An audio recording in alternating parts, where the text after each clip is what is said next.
Splatfest have always been a really important part of the Splatoon series. They bring people all around the world to debate deep topics like cats vs dog and front row vs back row. Despite their questionable themes, Splatfest are widely loved by Splatoon's player base. Will Splatfest return in Splatoon 3? What changes do Splatfest need? But first, please make sure you're subscribed. I'm trying to reach 1,000 subscribers before Splatoon 3 comes out, and I'd really appreciate if you help me. Also, check out my Discord and other socials in the description. With all that said, let's get into the video.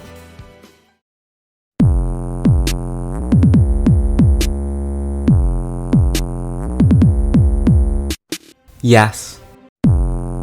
Okay, but seriously, there's a 99% chance that we will have Splatfest in Splatoon 3. They were a staple of Splatoon 1 and 2, so it's basically guaranteed. There isn't any reason for Nintendo to remove Splatfest. It's not like there's some huge problem with Splatfest that people just don't like, something that's widely hated about Splatfest that literally everyone dislikes. There's a lot to like about Splatfest. They are colorful events that make the world of Splatoon feel like a real place. They have unique stages that are for the most part pretty fun to play on. They also keep the game active with millions of people logging on just to participate in Splatfest. They keep the game fresh and keep people playing. All of these things are great and should stay the same. However, there are a few things that could be better. The rewards for Splatfest are pretty lackluster. Better rewards would encourage people to log on to Splatoon. Also, Splatfest can get a little repetitive after a while. More variety in what you're actually doing during the Splatfest would help with this. To make Splatfest in Splatoon 3 more unique, I would change a few things. Every Splatfest would have its own gimmick. For example, one Splatfest could have the gimmick that you can't use your main weapon, but bombs cost half as much ink as they normally take to use. In another Splatfest, the gravity could be halved, which makes jumping a lot floatier. Each Splatfest would feel completely different from each other. After the Splatfest ends, the special modifiers would become available in private battles. You could tweak the numbers of the Splatfest, and this preserves the Splatfest specific features. By the time all of the Splatfest are over, we would have tons of modifiers to use and play around with. If you don't like a specific Splatfest gimmick, you don't have to play with it. You can play in Splatfest Pro mode, where there are no gimmicks and you just play regular Turf War. In this version of Splatfest, the game lets you play how you want to play. With all these changes, Splatfest could be even more fun. The current reward for Splatfest, Super Sea Snails, isn't that useful to the average player. Most people don't even bother with the current gear system because it's so annoying and takes way too long to make a decent build. That's a whole nother discussion though. Basically, the rewards for Splatfest need to be better. I would change a few things about the rewards to make them better.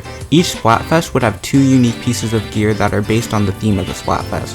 One of the pieces of gear for your team and the other for the opposite team. You could get your team's Splatfest gear by getting the Splatfest Friend rank. The gear for the other team could be obtained by getting the Splatfest Defender rank. You can't wear the other team's Splatfest gear during the Splatfest though. You would receive the other team's Splatfest gear after the Splatfest ends in the mail. If you miss the Splatfest, don't worry. You can still buy the gear from whoever the Spike or merch equivalent is in Splatoon 3. It'll cost you a decent amount of cash though. The gear available in the shop would change daily.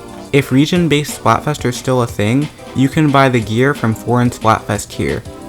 As an extra bonus, you would still get Super Sea Snails at the end of Splatfest.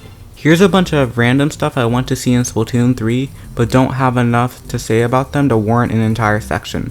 Okay, get it?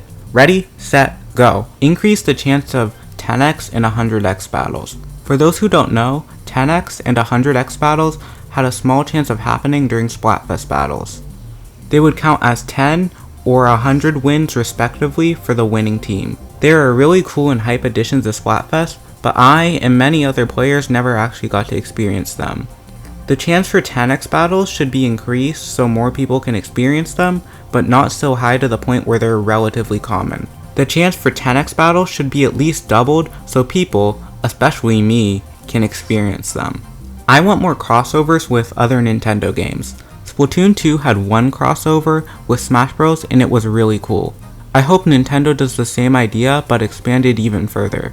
There should be more Splatfest themed around other Nintendo franchises so we can get gear from those games in Splatoon. Imagine using the Mario hat or Tunic of the Wild in Splatoon. During the Splatfest, Salmonids and Salmon Run would be much more aggressive than they are normally. Night waves would also be a lot more common. Salmon Run would be a little bit harder than normal, but give significantly better rewards.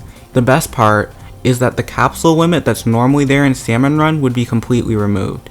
You could even get the Splatfest gear in the capsules. The abilities on this gear would be random, so you can get the specific ability on the Splatfest gear you want. This would make it the best way to quickly get cash, gear tickets, and much more in the game. It would also be a nice touch if you could see the Splatfest going on in the horizon. The idol should be performing on a stage in the center of the plaza instead of a platform above everyone. I think this would make Splatfest feel a lot more special. There should be more custom Splatfest where the lobby is completely decked out like Frosty Fest and Springfest. These were really cool events and I hope they do more things like this in Splatoon 3. Let's talk about ranked. Why can't you play ranked during Splatfest? Not everyone wants to play Turf War for 1 to 2 days straight. Turf War is a great starting mode, but after tons of matches, it gets so boring. Please let me play ranked during Splatfest. To have ranked during Splatfest, they could literally just make it night and keep ranked normal. If they want to be all fancy, they could add the Splatfest ink colors into the ink color pool. They shouldn't make matchmaking based off your Splatfest team though, because it could be an issue for the ranking system. There's literally no good reason that we shouldn't be able to play ranked during Splatfest. Limiting people's options makes the game less fun for everyone. I don't want to have to wait 1 to 3 days to play ranked. If there's anything Nintendo changes about Splatfest, please let it be this. Splatfest are one of the best parts of Splatoon, but have a few massive holes.